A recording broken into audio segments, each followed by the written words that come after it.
Hello, everyone. Welcome once again. So today we are on chapter 5, that is continuous random variables. We've already talked about the discrete random variables in chapter 4. In general, we know what a random variable is. So for a random variable, we have the discrete aspect and we have the continuous aspect. But before I begin, although I've been doing video recordings for previous lectures, but I do not want you to only rely on the video lectures that I actually do. Your main purpose is for you to actually be in class, because sometimes there are details I leave out in these video lectures, but you're going to get these details when you are in class. Okay, so do not let, because I'll be doing a video recording of some previous lectures I did in class, you might fail to actually attend class lectures and rely only on this. If that happens, you might stand a chance of failing the course. And I don't want that to happen, right? So do well to be in class always and use this video as a backup in case you don't understand anything. Or it's mainly also for the note checks. Okay, it's for you to go through and answer the note checks that you see on Canvas. Okay, so let's begin. Continuous random variable. So we are saying that a random variable is said to be continuous if it takes values in an interval. So it could be integers, decimals, fractions, infinite outcomes. So there are some examples here. We want to determine whether the random variable is continuous or not. So a runner's lap time implies that time is a continuous variable. So realize that this is a continuous random variable.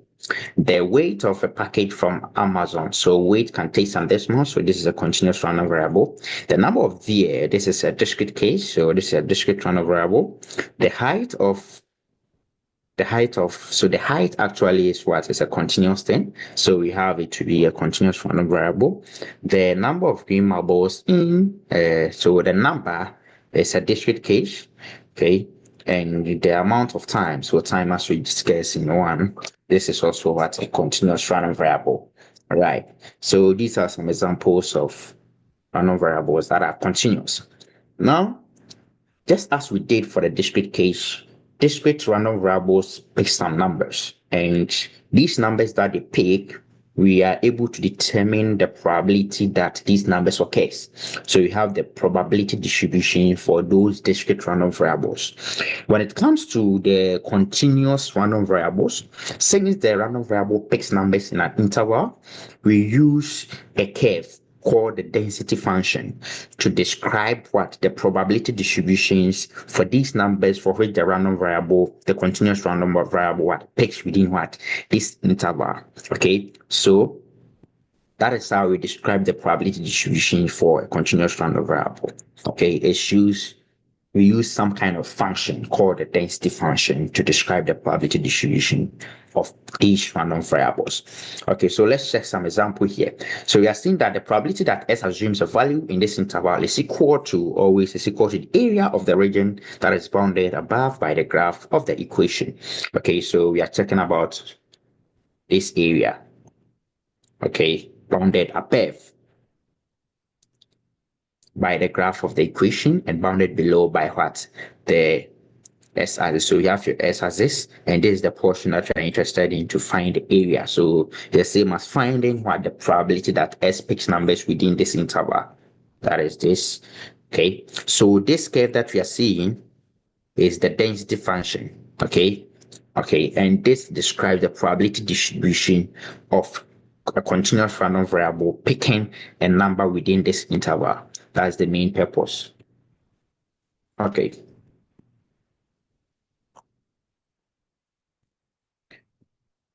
So the probability for a continuous random variable is equal to finding the area under the curve. So we find the area under the curve just as we've noted here.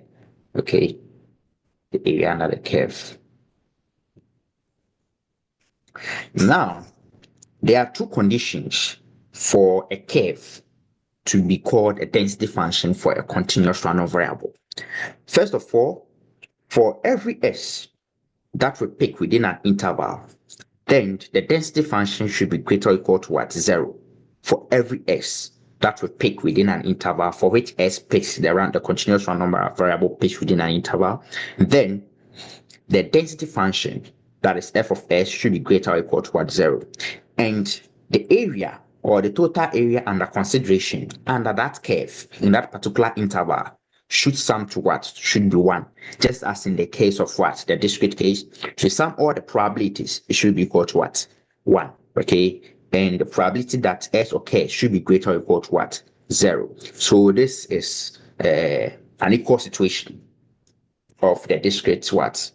Random variable.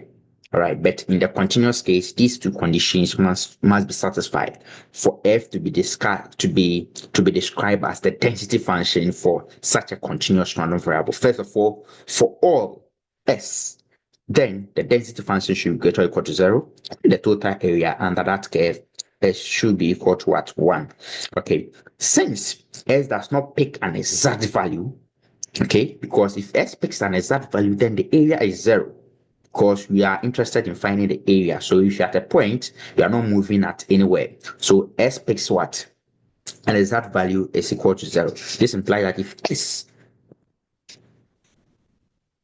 so if you have S to be continuous random variable, then they're saying that the probability that S picks an exact value, so that is equal to should be what? 0. Okay, so this is the meaning. But this is different from a discrete case, because discrete random variables can pick an exact value, but continuous random variable, when they pick an exact value, the probability is 0. And due to this, we call something the continuous random variable that does not care about inclusiveness. Okay, so if you have probability of S greater or equal to A, less or equal to B, then it's equal to the probability of S greater than A, less or equal to what? B. It's equal to probability of S greater than or equal to A, less than B, and it's equal to probability of what? S greater than A, less than what? B. So the equal to doesn't matter. It is the same. You get the same answer. So if you have a question like this, always note that the inclusiveness doesn't matter. So if I give you a question like this, and f is a continuous and s is a continuous random variable, then probability of s greater or equal to A should be equal to the probability of what? S greater than A. So the inclusiveness doesn't matter. Okay. All right. Always try to apply this. And the inclusiveness does not matter. Notice very well. All right. So that is for the continuous case. Okay, so now we want to talk about one of the distributions that describes a continuous random variable. Okay, and since S is a continuous random variable, it fixes values within an interval, and we want to actually find the density curve that describes the probability distributions of this continuous random variable. Okay, so the first continuous distribution that we are going to talk about is the normal distribution.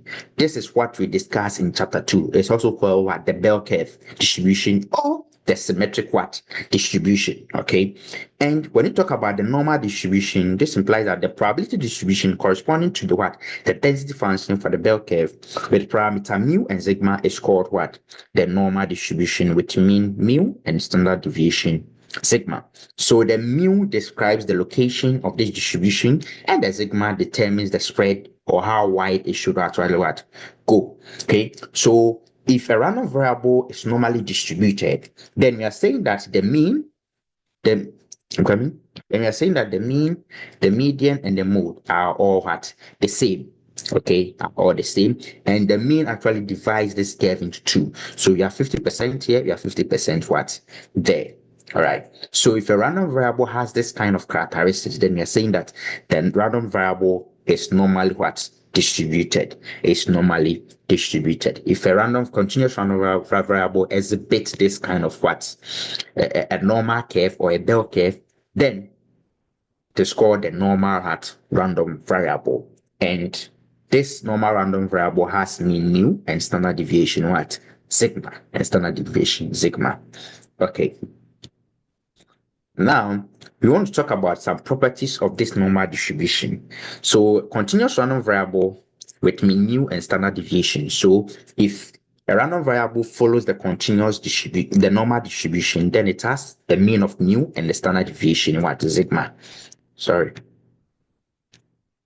deviation was sigma, and it is a bell-shaped curve. So this bell shape describes the probability distribution of this continuous random variable, okay, in which the two tails, so you have two tails there.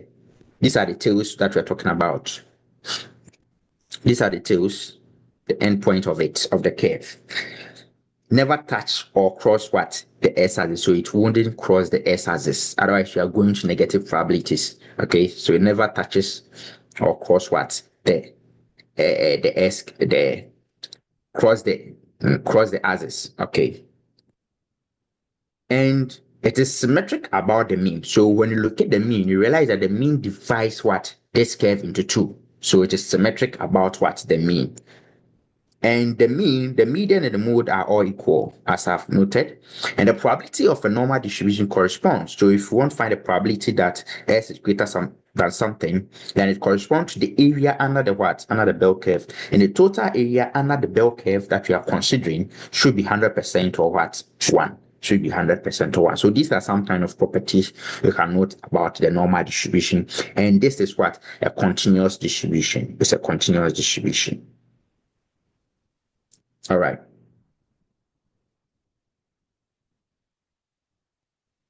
Now, let's consider some bell curves, okay, or some random variables that are normally distributed with some setting of sigma and different what?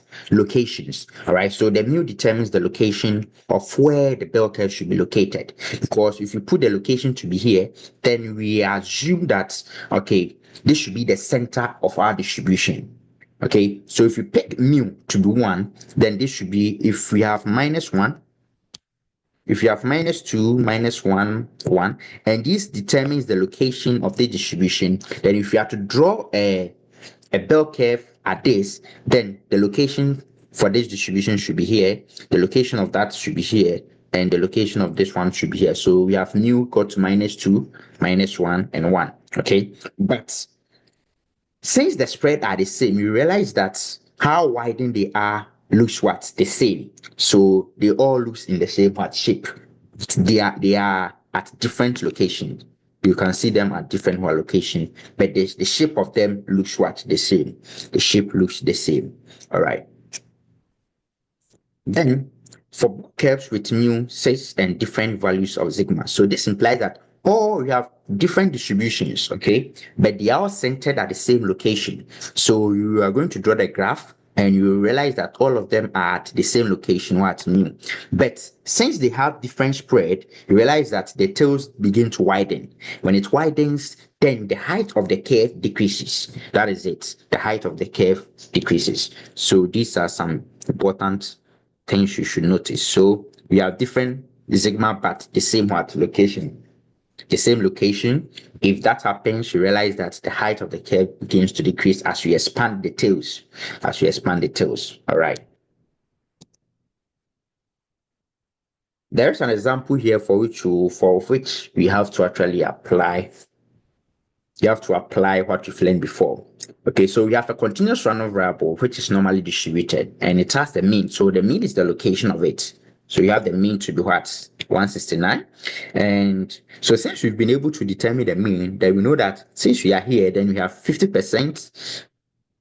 The probability that we observe any value here is what? 0.5. And the probability that we observe any value here too is what? 0.5. Okay. So we divided this distribution into what? Into two equal parts. Okay. The probability that S takes a value greater than 180. So we are 180 here. S takes any value here. Then you're saying that it's 0.17. Okay. Then find the probability that S takes a value less than 158. So since we are 169 here, then 158 should be somewhere here. But check that 168, the distance between 168, 169, and 180 are the same as the distance between what? 169 and 158. Okay. Then since we have equal probabilities here and there, then and the distances are equal, then since we have probability of S greater than 180 to be 0.17, then it implies that the probability that S is less than 158, so S is less than 158, should be the same as what? 0.17. So that is the probability that S is less than what? Less than 0.17 is the same as the probability that S is less or equal to what? 158. All right. So this is some analogy to apply to get your probability done using the respective properties of the normal distribution.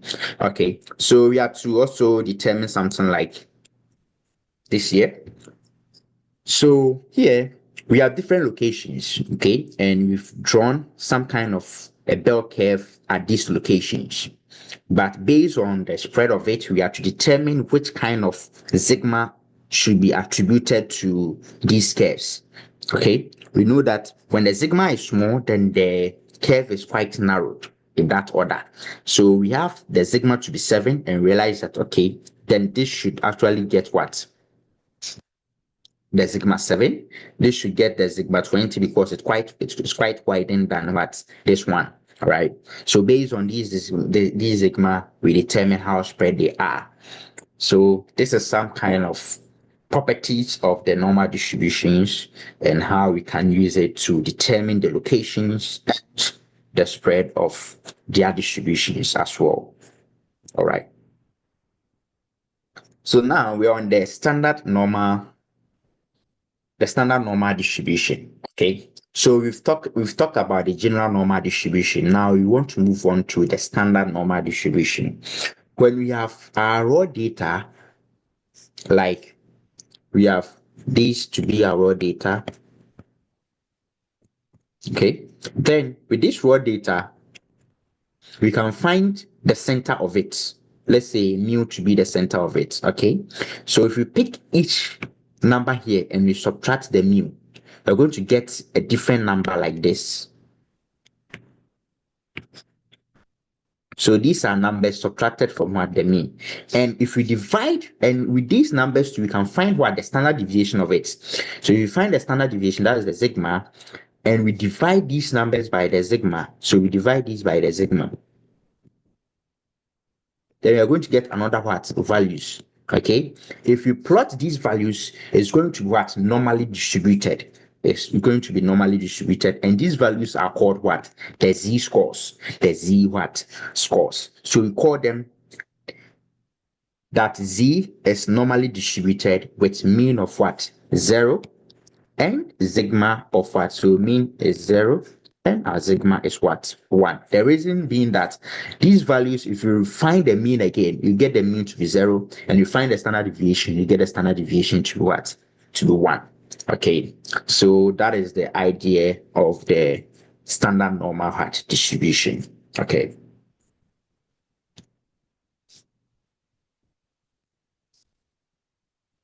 So now we want to find the probabilities of these, just as we've done before. So there's a table here, but there will be a calculator approach to it for which you're going to understand it much better.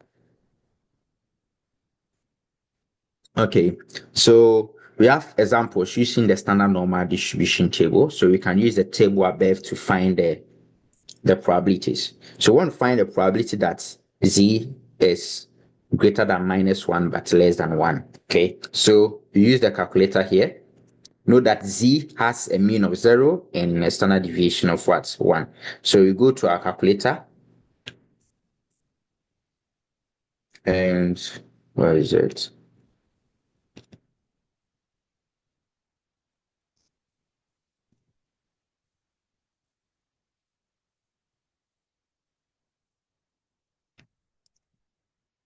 Okay. So what we're going to do is that we have the lower bound and we have what? The upper bound of it. So for you to use the calculator, press the second, and you're going to see an arrow, press the verse here, then you choose the second, the normal CDF, okay, and press enter. It's going to give you a chance to enter the lower, the upper, and the mean, and what? The sigma. Then you paste it, then you're good to go. Okay. Oh, sorry.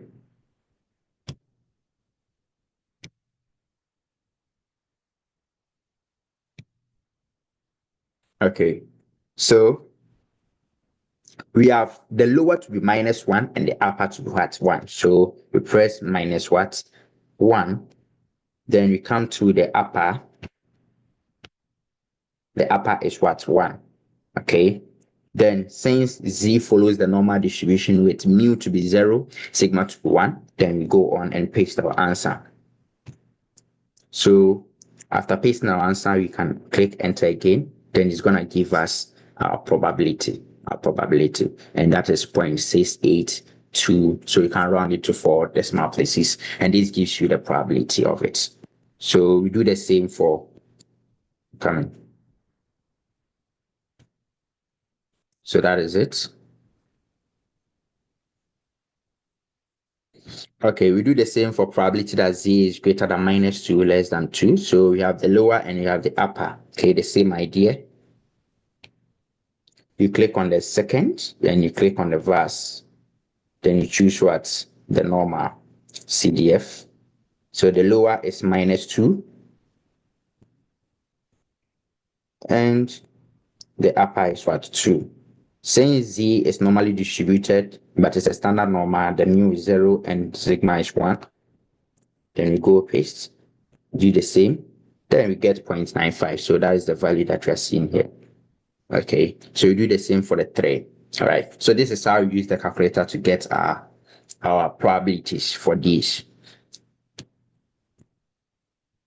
Okay, so the same approach. So what I'm going to do different is the ones without no bounds. So the ones with bounds, you know how to do it. So now I want to find a probability that z is less or equal to 1.48. All right, so since z is less or equal to, it implies that we are going to the negative aspects. Okay, we pick from 1.48 and move to the negative. So the upper bound will be 1.48 and the lower bound will be some negative what? Infinity number. So you can choose any negative infinity number, a highest number.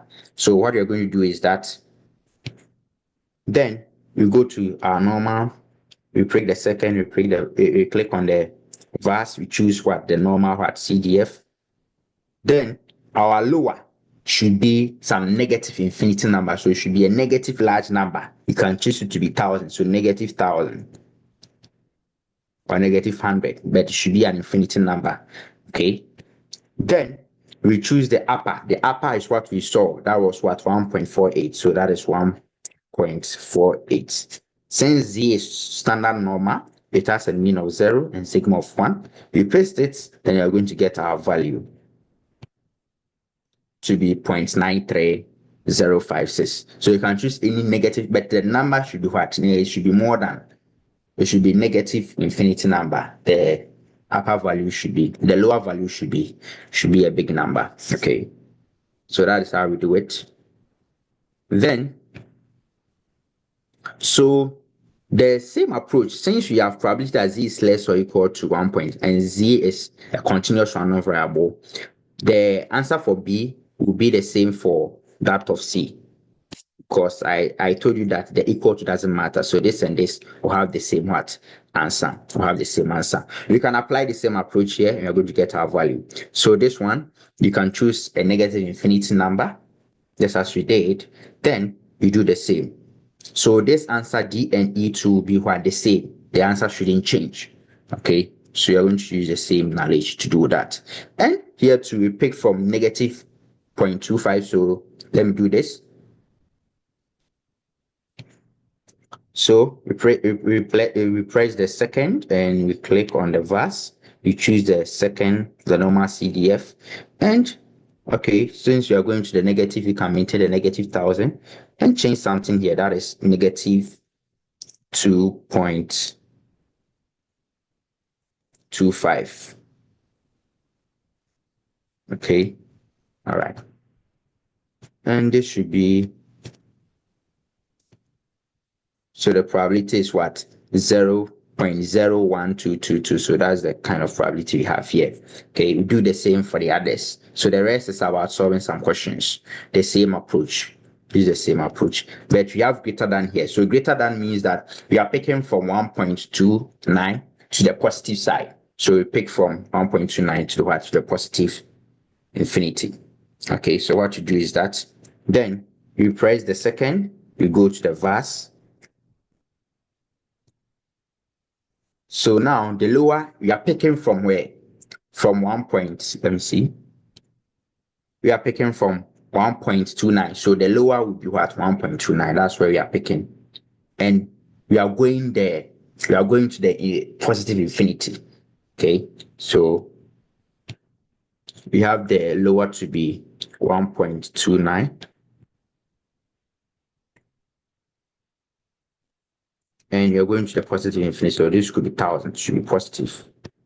Could be positive 100. Okay. But it should be a large number. That's it. So we get our probability to be what? Where is it? All right. So we get the probability to be.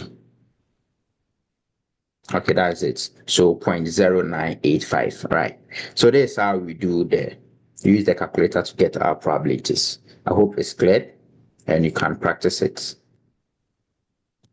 All right. So we use the same knowledge to do all the probabilities here. So note where the lower and the upper bound is, but there will be some that are bounded. Like this is bounded and you have to use what? The lower is this and the upper is that. Okay. So that is how you can get your probabilities, and we do the same approach for the rest. All right. Okay, so in case you have further questions in how to get these probabilities done, please, after watching this video, do email me and I'll be glad to take you through once again. Thank you once again for watching this video. And in case you want to also subscribe, you can do well by visiting using the link to get to where the video is, and you can click on the subscribe as well to get any video that I post. All right. Thank you. Bye-bye.